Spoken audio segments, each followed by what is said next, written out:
Bueno, como ven, todo ex. Pero hay hoy.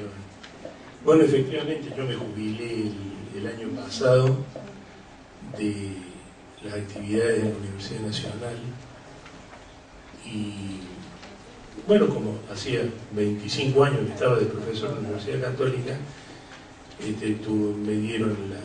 tuvieron la generosidad conmigo de nombrarme profesor consulto, que es una forma de decir, siga haciendo lo que estaba haciendo, ¿no es cierto? Claro, nadie lo consulta nada, todavía estoy esperando que me consulten algo, pero nadie consultó, pero sí es una especie de decir, bueno, usted sigue como profesor titular, siga tomando examen, siga dando clase, ¿no es cierto? Hasta que sucedan dos cosas, como les suelo decir yo a los alumnos, o se me ocurre ir de pijama a dar clase, entonces espero que algún alma caritativa me diga, doctor, llegó la hora, pero todavía está lejos.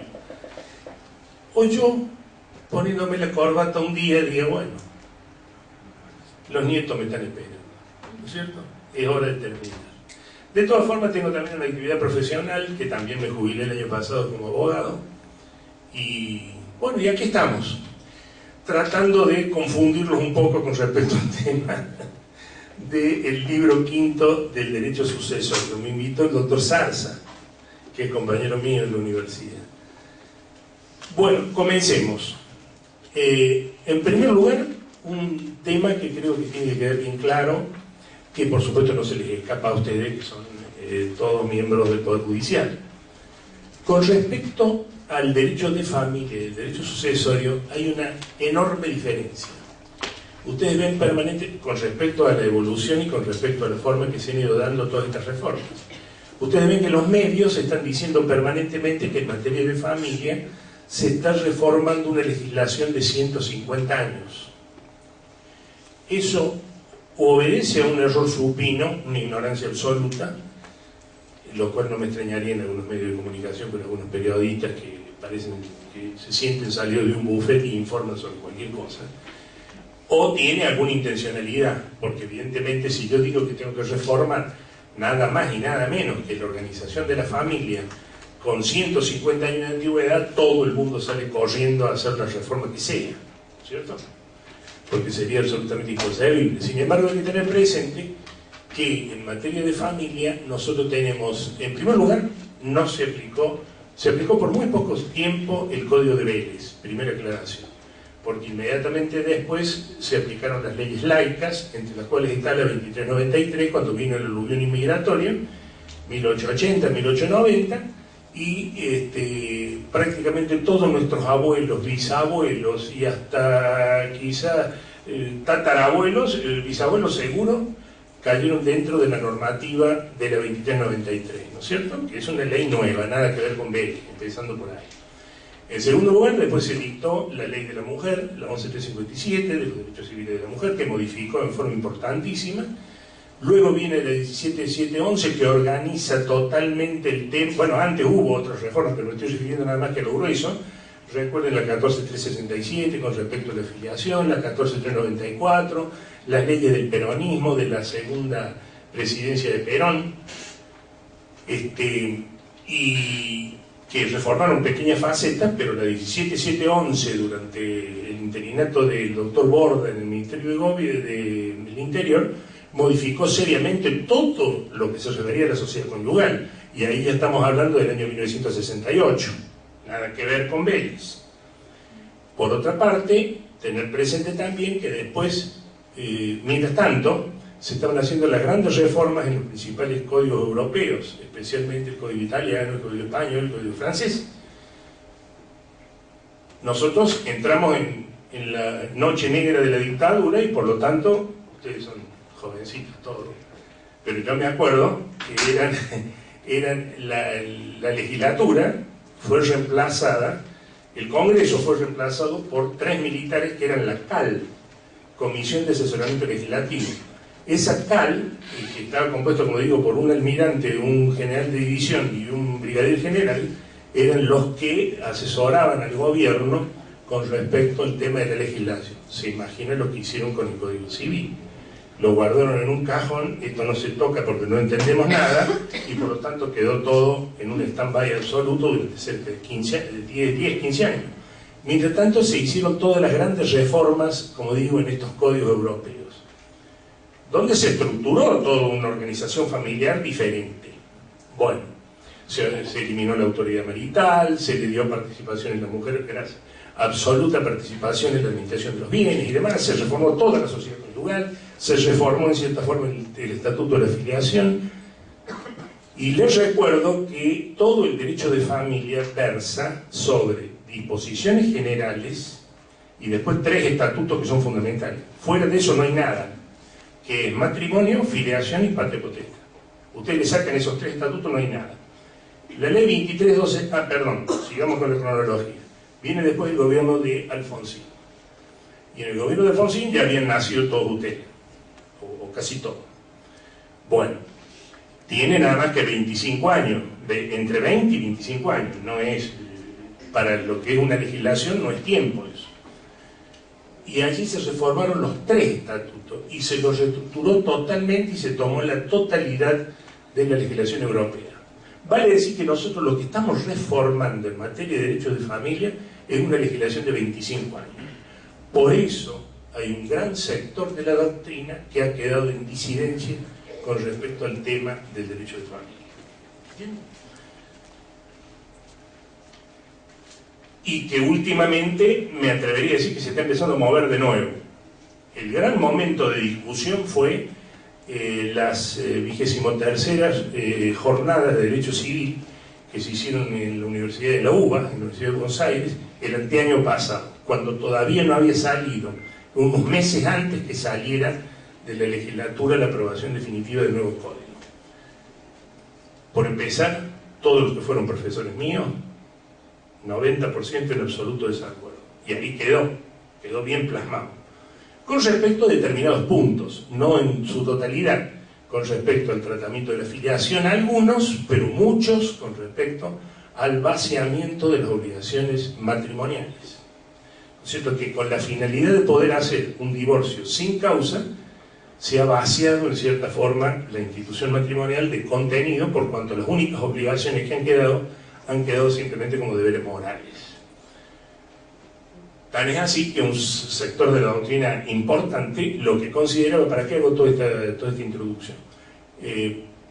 Para llegar a la siguiente conclusión. Hay un sector importante de la doctrina que sostiene que se hubiese ganado mucho más tomando toda la experiencia del ley 23264 y el 23515, 23264 referida a la filiación y 23515 referida al matrimonio, sobre todo la 23515, es donde se hace hincapié, tomar esa experiencia, tomar la jurisprudencia, que siempre es maestra en ese sentido, y reformular una nueva legislación teniendo en cuenta esas legislaciones anteriores. Con mayor razón cuando, este punto no hay que perderlo de vista, el proyecto de 1998 no solamente refrenda la totalidad de la legislación existente hasta el momento de los 23.515, sino que incluso llega más allá, por ejemplo, estableciendo daño moral. El daño moral por el hecho del divorcio. Por el hecho del divorcio, no como consecuencia del divorcio, sino simplemente por el hecho del divorcio se generan en determinadas personas perjuicios que deben ser indemnizados. Ese era el proyecto de 1998 donde se produjo el aporte de lo más importante de la doctrina. Bueno, han quedado, como digo, en materia de derecho de familia, los primeros libros del Código Nuevo han quedado diferencias que, bueno, yo pienso que ya están y le va a corresponder a ustedes, los jueces, en el futuro, ir haciendo un código paralelo con respecto a determinadas cuestiones interpretativas que han quedado medias, digamos, rápidamente esbozadas, ¿cierto? Pero la finalidad de esta charla no es el derecho de familia. Hago esta introducción para decirles que el derecho sucesorio totalmente lo distinto. Es el reverso total de la medalla. Acá todo ha sido hecho por técnicos desprovistos de toda ideología. En ese sentido, por supuesto, la ideología está en todas las legislaciones, pero ideología en el sentido que ustedes me entienden lo que quiero decir, referida fundamentalmente a la organización del deber ser, ni nada de eso, ¿no es cierto? Entonces se ha hecho una reforma sobre la base de la jurisprudencia, sobre la base de los autores y de las críticas que se hacían. Acá sí nos tenemos que remontar en gran parte al Código de Vélez, ¿no es cierto? Bueno, esto como primera medida, o sea que cualquier reforma que se pretenda hacer de aquí en más, todo haría pensar que el derecho sucesorio va a permanecer absolutamente incólume, este libro quinto, porque en ese sentido considero que está muy bien hecho. Comparto la opinión de la doctrina de que si hay alguna partecilla que pueda ser reformada es una cosa totalmente insustancial, y que lo fundamental está presente y tiene el visto bueno prácticamente de toda la doctrina. Son muy pocos los que critican. Se puede criticar el tema de la debilidad de la legítima, se puede criticar el tema de la licitación. Nadie critica la eliminación de la nuera viuda, eso es una cosa que todo el mundo esperaba, especialmente los alumnos, que en las clases prácticas ahí tienen que amacarse porque, bueno, ya vamos a hablar después de cómo se liquidaba hasta el 1 de agosto el tema de la sucesión cuando apareció una nuera viuda en el asunto. La atribución preferencial en el tema de la partición, nadie puede criticarla, y todo lo demás es prácticamente lo mismo, lo que habla de la grandeza y de la sabiduría del Código de Vélez. Entonces, ahora me voy a referir a las notas típicas que tiene este código. En primer lugar, cambio de ubicación.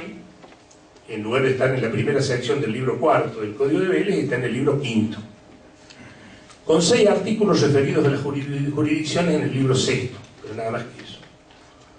Entonces, 2277 comienza el tratamiento y se sigue metodológicamente absolutamente igual que el Código de Vélez.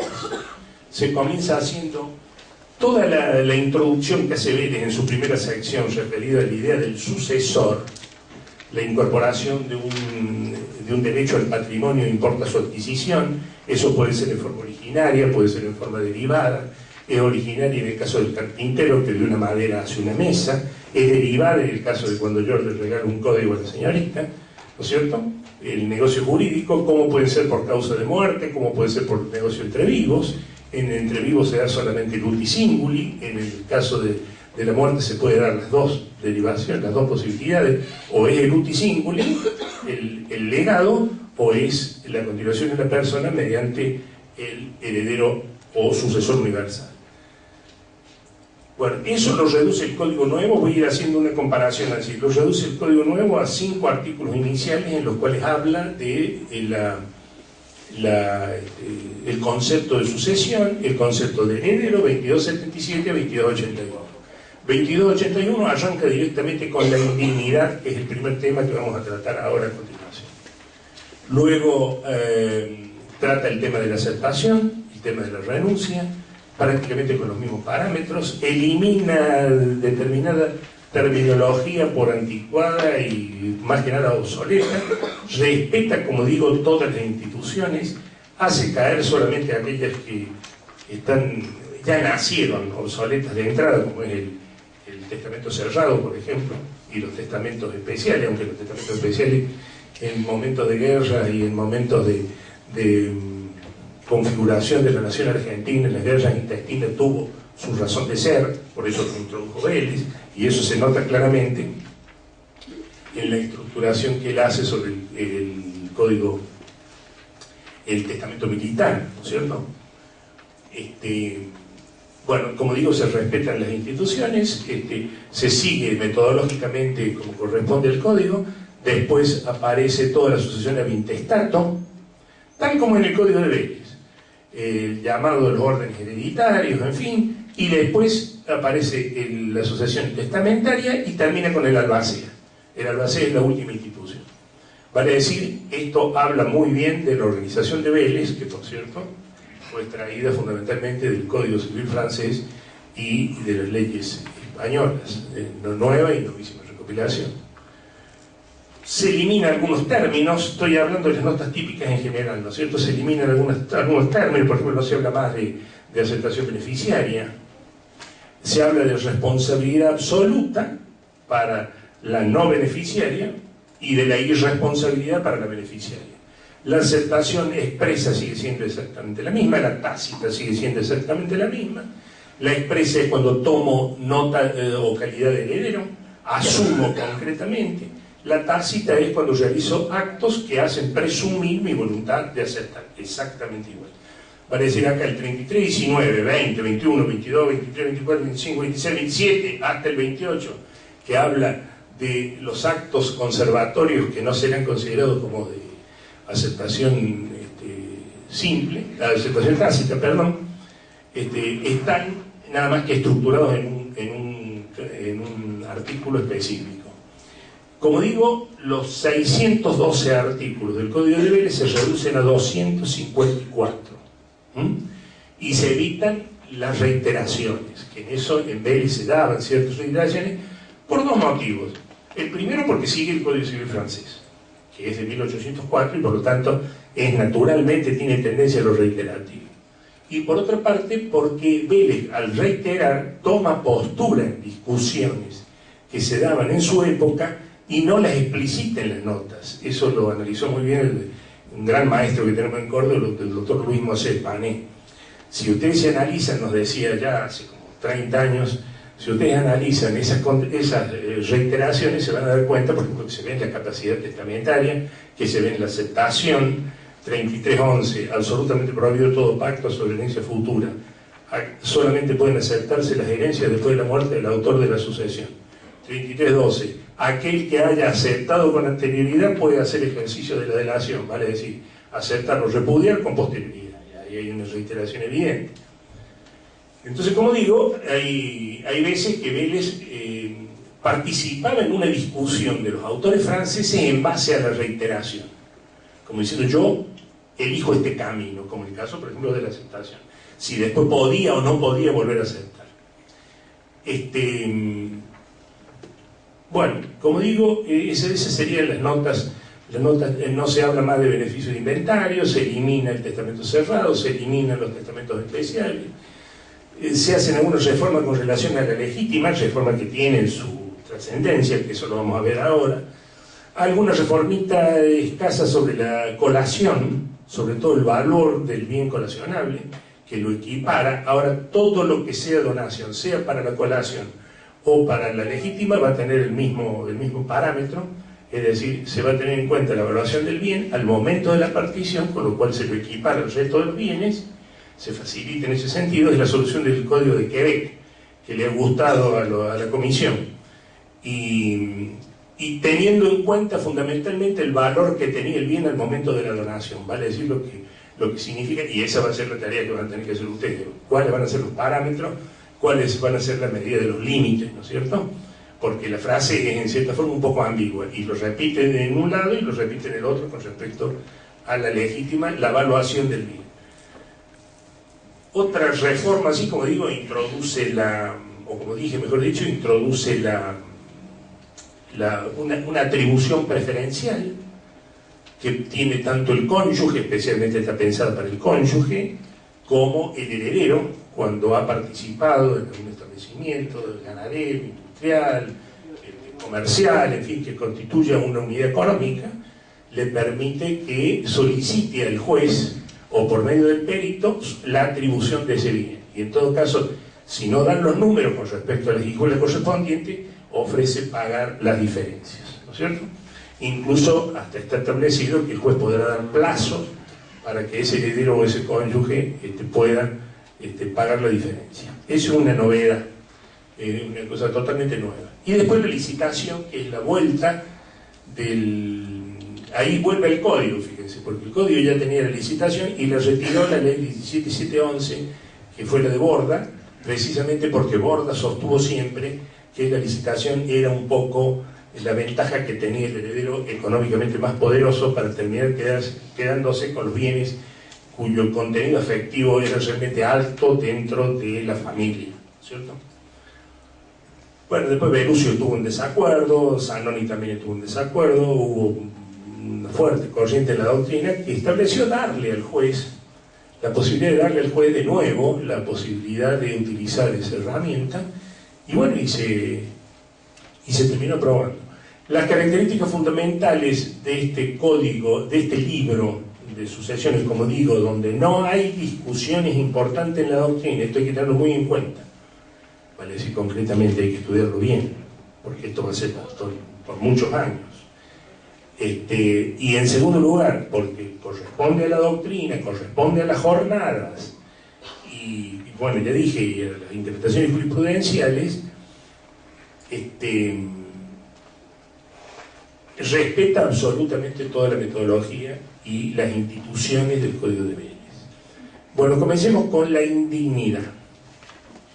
La indignidad es, el planteo que tengo yo para hoy es hablarles de la indignidad, que les he traído un cuadro para que analicemos las causales, bueno, después la extinción de la acción que es personal, que va junto con la acción de petición, los efectos, luego la legítima en sus reformas principales y la reducción, y después si tenemos tiempo hablar algo de la administración. Son los elementos que hay que tener en cuenta en el Código Nuevo. En primer lugar, la indignidad. ¿Sobre qué está basada la indignidad? Código de Vélez. Es una forma de incapacidad, criticado por todos, desde Acevedo, que ya estableció, ni bien salió el Código de Vélez, estableció la primera crítica. La indignidad no es una incapacidad. Vélez-Sarsfield tuvo el problema, y vaya problema, que cuando fue aprobado el código, no sobrevivió él al código a lo sumo 3-4 años más, y él falleció. O sea que muchas de las cosas que se discutieron, tales como por ejemplo la posesión, que es toda una nebulosa con respecto a la posesión, esa diferenciación que supuestamente él pretende hacer entre la posesión de los derechos reales, el corpus, el ánimo, ¿se acuerdan? Y lo que significa la posesión desde el punto de vista sucesorio, que es ese reconocimiento social y jurídico a la calidad de heredero que se ve plasmado en el auto declaratorio de herederos o aprobación de testamento. Bueno, todo eso quedó, digamos, en cierta forma aclarado con este código actual. La indignidad, entonces, que era tratado como una causa de incapacidad, actualmente no se menciona en ningún momento que sea una causa de incapacidad, sino que es un obstáculo al normal desarrollo de la vocación sucesoria, lo digo así, con estas palabras, el gran maestro del derecho sucesorio, que es Salvador Fornieles. Les recomiendo la vuelta siempre Fornieles en sus 2 tomitos de, bueno, algunos en aquella época se encuadernaban en cuero, en cuerina, del año 54 y del año 55. Son libros por ahí que aparecen en la biblioteca de algún padre, de algún abuelo, y uno tiene tendencia a olvidarlos porque están derogados, pero guarde, es el gran maestro, y todos aprendieron de Salvador Fornieles, profesor de la Universidad de La Plata. Bueno, él decía esto precisamente: la indignidad es un obstáculo al normal desarrollo de la vocación sucesoria. Si se ponen a analizar, en el fondo es una desheredación practicada por la ley. Y acá jugaban las 2 instituciones, indignidad y desheredación.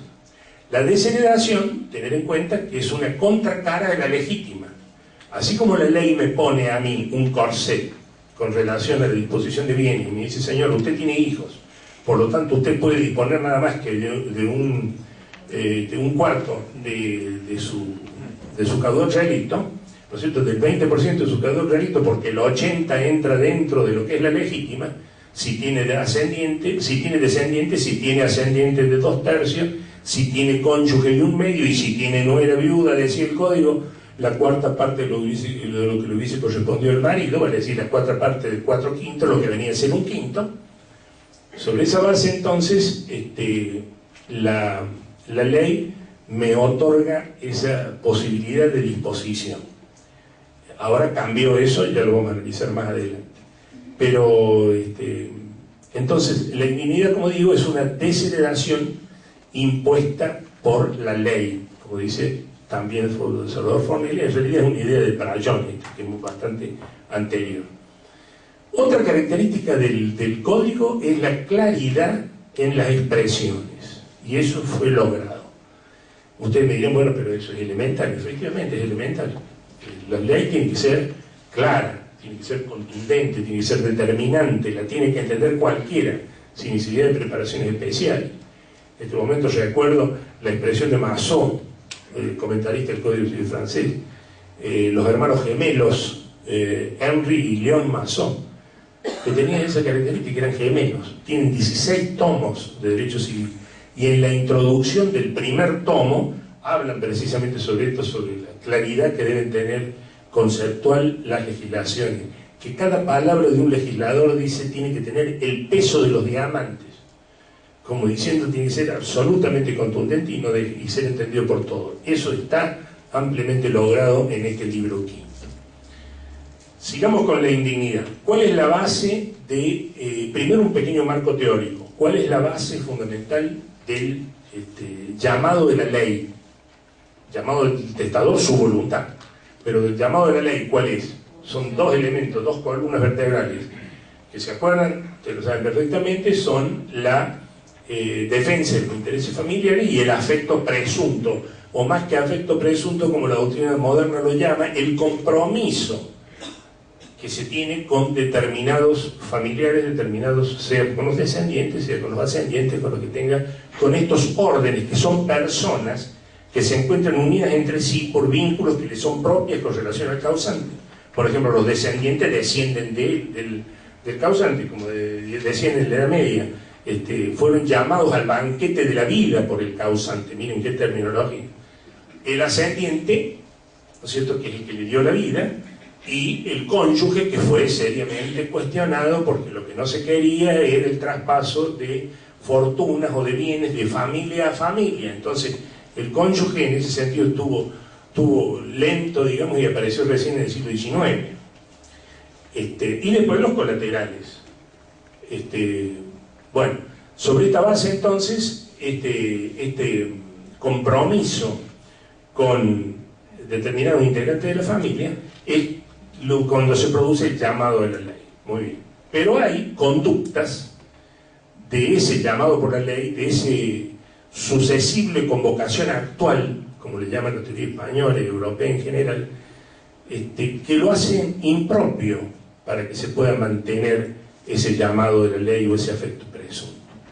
El heredero mayor de edad, que sabedor de la muerte del causante por medios violentos, no lo pusiere de la muerte violenta del causante, no lo pusiera en conocimiento de las autoridades en el término de 30 días, causal de indignidad, ¿cierto? El que dejó al causante abandonado y demente sin darle el auxilio necesario, el que no reconoció voluntariamente a su hijo, evidentemente no puede, son conductas en las cuales existe no solamente un reproche legal, sino también un reproche social.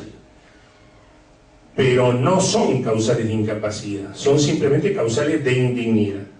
Vayamos entonces para hacer una diferenciación entre la indignidad y la desheredación, que esto es fundamental. Al momento de la muerte desde el momento de la muerte del causante hasta la sentencia que prueba el hecho incriminatorio hacia la persona afectada, es una cosa. Y otra cosa es, desde ese momento sale la sentencia, toma autoridad de cosa juzgada en adelante. En adelante, ya les anticipo, son exactamente igual los dos, tanto el indigno como el desheredado. Pero antes es diferente. El desheredado tiene una tacha moral mucho más fuerte. Está íntimamente ligado con la falta de respeto y la agresión física a los padres, ¿cierto?